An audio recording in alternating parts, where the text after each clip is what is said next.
Бул чөптүн аты астрагал. Астрагалды көптөгөн ооруларга ичсе болот. Эң негизги болуп бул бөйрөк оорусуна жакшы. Бөйрөк ооруганда, табарсык ооруганда, анан заара чыкпай атса аябай жакшы. Көбүнчө буну жанагындай креатин, бөйрөктөгү креатин көбөйүп кеткенде ушундан 2 штукту демдеп ичет. Бул бөйрөктү аябай тазалайт. Бөйрөк салаңдап ооруса, ачышып ооруса, туш шлактар болсо, каналдарда туш шлак болуп, туздар шлактар болуп тиги заара кылганда, ачышканда ушул аябай жакшы. Анан креатин көбөйүп кетсе, бул аябай креатинди түшүрөт.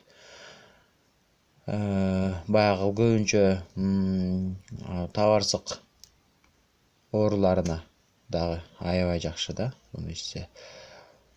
Ушул 2 штукту күндө бир маал 50 грамм кайнак сууга кайнатып алып ичет.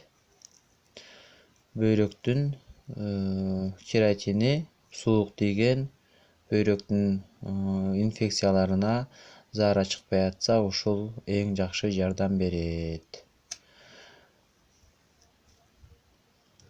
Буга жүгөрүн чачын кошуп ичсе болот.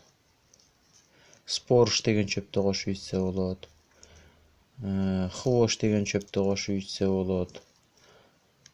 Аралашма кылып, сбор кылып ичсе болот.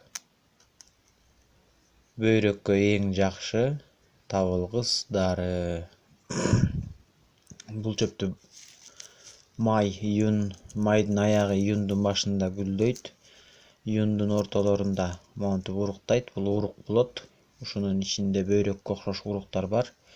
Ушуну кайчы менен жанчып алып, 5 мүнөт кайнатып, бир күндө бир маал ичет. Кимге керек болсо байланышсаңар, мен толук телефондон түшүндүрүп айтып берем. Канча маал ичиш керек, бүт ичүү тартиптерин айтып берем.